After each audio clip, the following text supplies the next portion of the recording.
નમસ્કાર વિદ્યાર્થી મિત્રો, હું અંકિત પાગડાળ ફરી એકવાર આરએમ એજ્યુકેશન યુટ્યુબ ચેનલમાં તમારું હાર્દિક સ્વાગત કરું છું. આજે આપણે એટલે કે આપણે બંને તો ચર્ચા કરીશું ધોરણ 11 સાયન્સ મેથ્સ ચેપ્ટર નંબર 1 ગણની.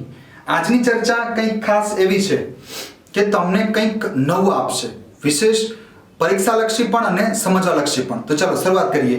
તો સૌપ્રથમ હું એક ગણ લખું છું. ગણ એ એમની પાસે અમુક સભ્યો છે.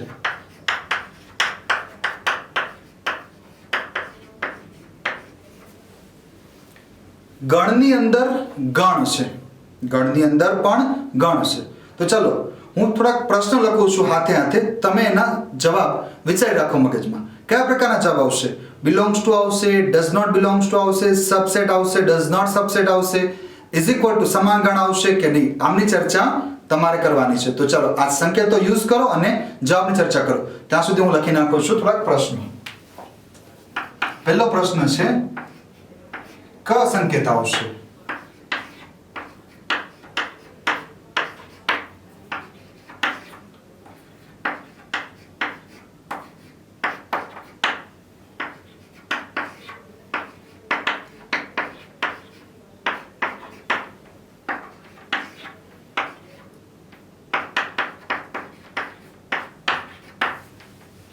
ચાલો વિચારો કયો સંકેત આવશે. ઓકે, વિચારી લીધું શું વાત છે? તો ચાલો શરૂઆત કરીએ. બે ગણની અંદર છે તો ના, સીધી સાદી સંખ્યા છે એટલે સમજવાનું ઘટક. શું સમજવાનું? ઘટક. તો ઘટક તરીકે 2 છે તો જોઈ લેવાનું, જેવું આપેલું છે તેવું બેઠું અંદર હોય તો એ ઘટક થશે, એટલે ઘટક છે. બિલોંગ્સ ટુ છે, હાથે હાથે ઉપગણ નથી, ઉપગણ નથી, અથવા સમાન ગણ પણ નથી, ઇઝ ઇક્વલ્સ ટુ પણ નથી. આ બંને સંકેતો ટોટલ 3 સંકેતો વાપરી શકાય. છગડીયા કૌંસમાં 3 એટલે કે ગણ છે તો એક ગણ અને બીજા ગણ વચ્ચે હંમેશા ઉપગણનો સંકેત આવે, પણ આ વસ્તુ સત્ય નથી. અહીંયા જોજો, કારણ કે અહીંયા ગણ એનો એક સભ્ય એ પણ એક આપણો ગણ જ છે. તો જુઓ, ગણમાં 3 જેવું આપેલું છે એવું બેઠું અહીંયા છે તો એ પણ આપણો સભ્ય થશે. પછી મેં શું કર્યું, ગણની અંદર લખી નાખ્યા, ગણની અંદર લખી નાખ્યો. તો હવે હું જોવાનું, છગડો કૌંસ કાઢો અને બેઠું આપેલું હોય તો ઉપગણ, છગડો કૌંસ ન કાઢો અને એમને બેઠું આપેલું હોય તો સભ્ય. ત્યાં સાંભળજો, છગડો કૌંસ કાઢવાનો છે, કાઢી નાખો. એક જ છગડો કૌંસ કાઢવાનો છે, જે પહેલો આપેલો છે બહારની સાઈડ આપેલો છે તે. જો છગડો કૌંસ કાઢી નાખો બહારની સાઈડ આપેલો છે તે, અને પછી એ બેઠી સંખ્યા અંદર હોય, બધી સંખ્યાઓ, તો એ આખો ગણ જે બનાવ્યો તે આખો ગણ ઉપગણ છે. અને આવું કરવાની જરૂર ન પડે, બેઠો જે ભાગ આપેલો છે અંદર જ છે તો સમજી લેવાની સભ્ય છે. ચલો જોઈએ, આ છગડીયા કૌંસને કાઢી નાખીએ. આ એક સંખ્યા બધી, ગણમાં 3 આપેલો છે તો ઉપગણ છે, ઉપગણ છે અથવા તો સભ્ય નથી અથવા તો સમાન નથી. અહીંયા પણ ઉપગણ નથી અથવા સમાન નથી. અહીંયા છગડો કૌંસ કાઢ્યો, જોયું 5 અને 6, 5 અને 6 બેઠા નથી, તો આપણે છગડો કૌંસ નહીં કાઢીને એનો વિચારી જોઈએ. તો 5 અને 6 છગડો કૌંસ કાઢ્યા વગર વિચાર્યા, હા તો છે, તો એ બનશે સભ્ય. એટલે સભ્ય હોવા માટે જેવું આપેલું છે તેવું જ જોઈએ. ઉપગણ હોવા માટે એક છગડો કૌંસ કાઢો અને જે આપેલું છે તેવું હોવું જોઈએ, જે બચે તેવું હોવું જોઈએ. અહીંયા પણ લખી શકો સભ્ય નથી, સોરી ઇઝ ઇક્વલ ટુ નથી અને ઉપગણ નથી. 1 2 અને 3 છગડો કાઢી કૌંસ કાઢીને જોયું, 1 છે 2 છે અને 3 છે. ઓકે, તો આ થશે ઉપગણ. તો આવી રીતે ઉપગણ છે તો ઇઝ ઇક્વલ ટુ નથી અથવા તો ડઝ નોટ બિલોંગ્સ ટુ, સભ્ય પણ નથી. આવી રીતે તમે સભ્ય છે કે નહીં તે ચકાસી શકો છો. આ ઉપરાંત હજુ એક લખીએ,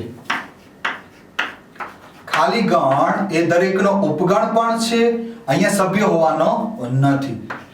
5 ની અંદર, ખાલી ગણની અંદર 5. હવે 5 પણ ઉપગણનો જ સંકેત છે અને અહીંયા એ જે આપેલું છે એ 5 તરીકે એક સભ્ય છે, જે ગણ એમાં નથી, એટલે આપણે લખીશું does not belongs to A. Subset ઉપગણ, તો ઉપગણ પણ નથી તો does not સબસેટ પણ વાપરી શકાય અથવા ઇઝ ઇક્વલ્સ ટુ પણ નથી, એ પણ વાપરી શકાય. ચલો આ ઉપરાંત હવે 1 2 5 અને 6 નવું ઉદાહરણ લીધું. તો છગડીયો કૌંસ કાઢીને વિચારીશું. 1 2 છગડીયા કૌંસ 5 6 હોવા જોઈએ. 1 છે 2 છે છગડીયા કૌંસ 5 અને 6 હોવા જોઈએ. છગડીયો કૌંસ કાઢીને વિચાર કર્યો છે એટલે ઉપગણ છે. બરાબર, એવું વિચાર કરવો ન પડે તો કઈ વાંધો નથી. ચલો આ હતી આપણા ગણમાં ઉપગણ છે કે નહીં, સભ્ય છે કે નહીં એની ચર્ચા, અને હાથે હાથે બીજા એક સમાન સભ્ય કે સમાન છે કે નહીં, ગણ બંને ગણ સમાન છે કે નહીં તે, અથવા તો ઉપગણ છે કે નહીં તેની પણ ચર્ચા આપણે કરી લીધી. ખાસ ધ્યાન રાખજો, અટવાવા માટે તમને આવા સંકેતોનો ઉપયોગ કરવામાં આવે અને હાથે હાથે ઓપ્શનમાં આ પણ દેવામાં આવે, તો એમનો વિચાર એકવાર કરી લેવો. એ બી ઓપ્શન આવશે, આપેલ પૈકી એક પણ ને પણ આવો જવાબ પણ આવી શકે છે. ચલો હવે બીજી ચર્ચા કરીએ ઘાતગણની. ઘાતગણની કઈ થિયરી આપણે શીખી ગયા છીએ. P of A કોઈ પણ ગણનો ઘાતગણ એટલે P of A તરીકે લખી શકાય. પણ આપણે થોડુંક ચર્ચા અલગથી કરીશું. જુઓ, નંબર ઓફ A બરાબર 2 સભ્યો છે. નંબર ઓફ A એટલે ગણ A ના સભ્યોની સંખ્યા. ગણ A ના સભ્યોની સંખ્યા. નંબર ઓફ A બરાબર કેટલા છે? 2. હવે તેમના ઉપગણો કેટલા મળશે? જે આપણા ઘાતગણના પણ સભ્યો થશે એટલે 2 બરાબર 4.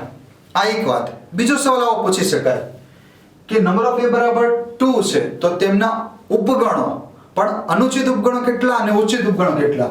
તો અનુચિત તો બે ફિક્સ જ છે અને ઉચિત થશે 2 ની 2 ઘાત 4 એટલે ઉચિત પણ શું થશે? 2. આ થઈ ગયા આપણા અનુચિત અને આ થઈ ગયા ઉચિત ઉપગણો. હવે અનુચિત ફિક્સ છે એટલે શું કરવાનું? કુલમાંથી 2 ની n ઘાતમાંથી 2 બાદ કરી દેવાના.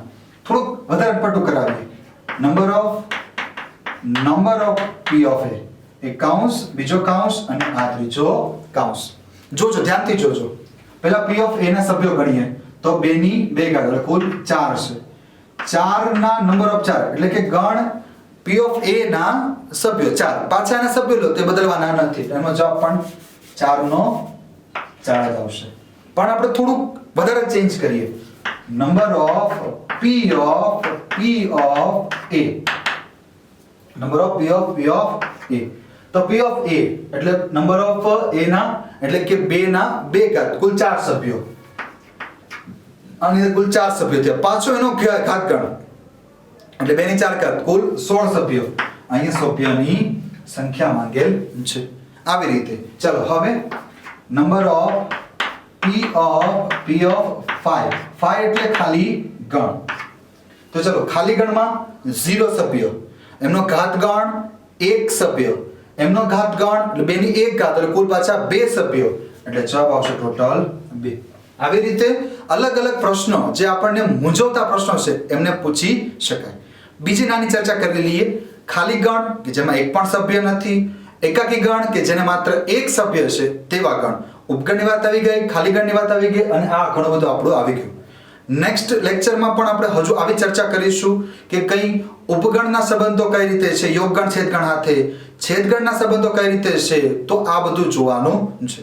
તો ફરી મળીશું નેક્સ્ટ લેક્ચરમાં અને ત્યાં સુધી આવજો.